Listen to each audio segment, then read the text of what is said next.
Welcome to Mallika Badrinath's kitchen, healthy food, tasty food. நம்ம அந்த காலத்துல இருந்து செஞ்சிட்டு வந்துட்டு இருக்கிற பலவிதமான இனிப்புகள் வந்து இப்போ நிறைய பேர் வந்து மறந்துட்டே வராங்க.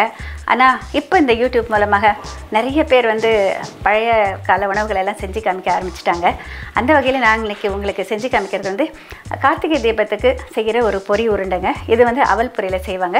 அவல் பொரி உருண்டை எப்படி பண்ண சொல்லிட்டு இப்போ பார்க்கலாம். அவல் பொரி உருண்டை செய்ய தேவையான பொருட்கள்: அவல் பொரி 2 கப் அளவு கோபுரமாக அளந்தது, வெல்லம் 1/2 கப், வறுத்த வேர்க்கடலை 1/4 கப், பொட்டுக்கடலை 1 அல்லது 1.5 டேபிள் ஸ்பூன், 10 முந்திரி உடைத்தது, பல்பல்லாக நறுக்கிய தேங்காய், கொப்பரை தேங்காய் விரும்பும் அளவு, நெய் 1/2 டீஸ்பூனுக்கும் குறைவாக, வந்து வெல்லம் 1/2 கப் அளவு லேசாக துருவினது. இதை வந்து இந்த மாதிரி அடிகரமான வானிலையில் போட்டுக்கிறேன். வெல்லம் மூழ்கிற அளவுக்கு தண்ணி சேர்த்துக்கலாம். இந்த வெல்லம் நல்லா கரைஞ்சதுக்கப்புறம் நம்ம வந்து ஒரு தடவை வடிகட்டணும். ஏன்னா இந்த பொதுவாக வெள்ளத்தில் வந்து முக்கியமாக பாகு வெள்ளத்துலலாம் கொஞ்சம் கீழே மண் இருக்கும். அதை நம்ம வடிகட்டி எடுத்ததுக்கப்புறம் திரும்பவும் நம்ம வந்து தொடச்சிட்டு இதே வானிலையில் ஊற்றிட்டு நம்ம பாகு காய்ச்சலாம். அது கரையிறதுக்குள்ளார உங்களுக்கு இந்த சொல்கிறேன், இந்த அவல் பொரியில் அது லேசாக மண் இருக்கிற மாதிரி இருக்கும். இது வந்து நம்ம வந்து ஒரு துணி, இந்த மாதிரி ஒரு கிச்சன் கிளாத் இருக்குது இல்லையா, நம்ம காட்டன் கிளாத்து, இதில் வந்து நீங்கள் எப்படி பண்ண சொல்கிறேன், சும்மா இப்படி வச்சுட்டு நல்லா இப்படி தொடச்சி எடுத்திங்கனாக்க உங்களுக்கு வந்து இதில் வந்து மண் இருக்காது. இது வந்து நம்ம நிறைய குவான்டிட்டி இருந்தால் அதுக்கு தகுந்த மாதிரி ஒரு பெரிய டவல் எடுத்துகிட்டு இந்த மாதிரி க்ளீன் பண்ணி வச்சுக்கோங்க. இதில் வந்து நான் முந்திரி பருப்பை வந்து பொதுவாக சேர்க்க மாட்டோம். ஆனால் இன்றைக்கி வந்து இந்த முந்திரி பருப்பை வந்து லேசாக வெறும் வானிலையில் ரோஸ்ட் பண்ணி வச்சுருக்கேன். இல்லை மைக்ரோவேவ் வானில் 1.5 நிமிஷம் வச்சுருத்திங்கன்னா இந்த மாதிரி வந்துடும். இப்போ இது பாருங்கள் கரைஞ்சிடுச்சு. இப்போ இதை வடிகட்டிக்கலாம்.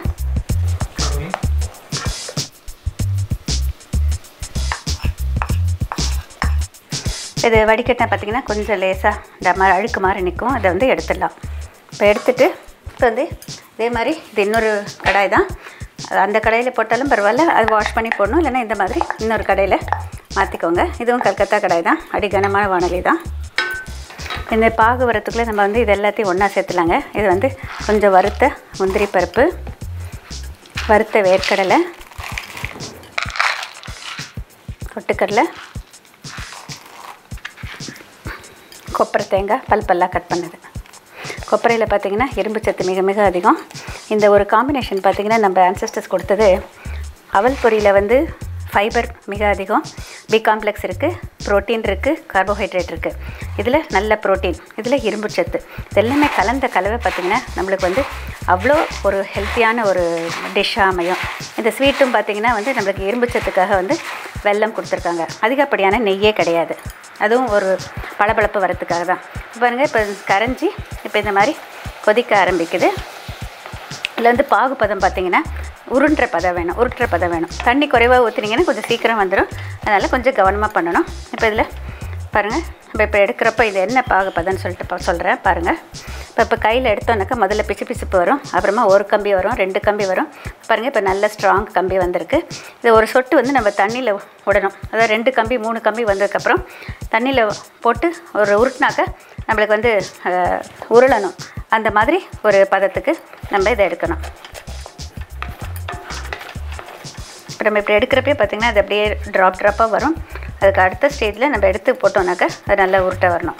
கொஞ்சம் ஏமாந்திங்கன்னா ரொம்ப வந்து கெட்டி பட்டுருச்சுனாக்கா உங்களுக்கு பாகு வந்து கெட்டியான உருண்டை வந்துருச்சுனாக்கா உங்களுக்கு அது சாப்பிட்றப்ப கெட்டியாகிடும். அதனால் பார்த்து கவனமாக நம்ம எடுக்கணும். இப்போ வந்து ஒரு கிண்ணத்தில் தண்ணி வச்சுக்கலாம். இப்போ இதில் ஒரு ட்ராப் போடுறேன் பாருங்கள். நம்ம இதை கையில் வந்து இப்படி உருட்டணும். இப்போ உருட்டுறப்ப பாருங்கள் இது இன்னும் கொஞ்சம் வரல, இன்னும் 1 நிமிஷம் போச்சுனாக்கா உங்களுக்கு வந்து வந்துடும். அது வரைக்கும் கொஞ்சம் கவனம் தேவை. உங்களுக்கு ஒவ்வொரு ஸ்டேஜாக ஏன் காமிக்கிறேன்னாக்கா பிகினர்ஸாக இருக்கிறப்ப நல்லா புரிஞ்சிக்க முடியும்.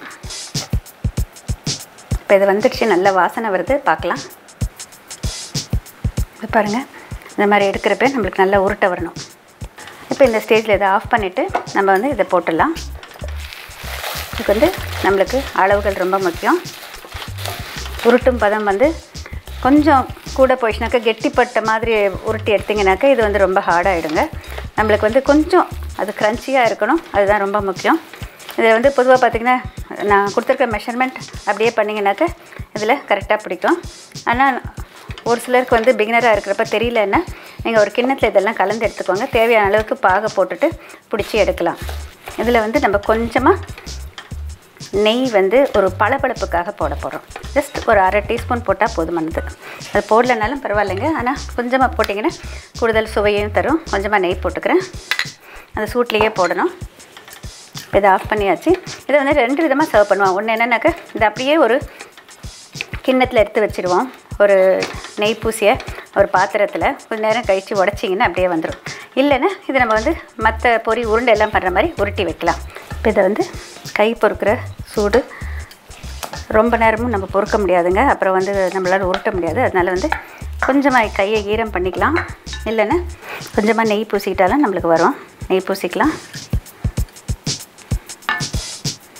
இப்போ வந்து கொஞ்சம் அப்படி கவனமாக லேசாக இப்படி உருட்டுங்க.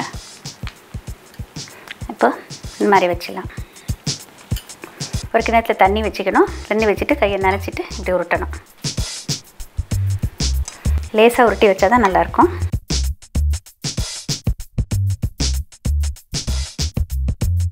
அவல் பொரி உருண்டை தயாராகிடுச்சுங்க. செய்கிறது ரொம்ப சுலபம். நீங்களும் வந்து வீட்டில் ட்ரை பண்ணி பார்க்கலாம். நான் சொல்லியிருக்கிற மெஷர்மெண்ட் மட்டும்தான் ரொம்ப ரொம்ப முக்கியம். This is our traditional sweet which we offer during the period of Kartigai Deepam. Generally we can prepare it for any festival because it's very very light and very quick and easy to make. Only thing that puffed rice flakes. It's a rice flakes which is puffed. We have to buy that, and along with that we are using all the nuts. That is roasted groundnuts. If you want we can add sesame seeds, that's roasted gram, and dry copra, that is dry coconut which is made into small pieces. Generally we don't use cardamom powder to this. Very little ghee just for the shine. Only thing we have to use pagu jaggery, that is dark jaggery, which we use it for this type of sweets. You have to add enough water to jaggery and then allow that to boil, and you have to get a soft ball consistency. Add rest of the things, everything together, keep it down, and then wet your hands and prepare balls, which is very very simple. At the same time it keeps for a long period.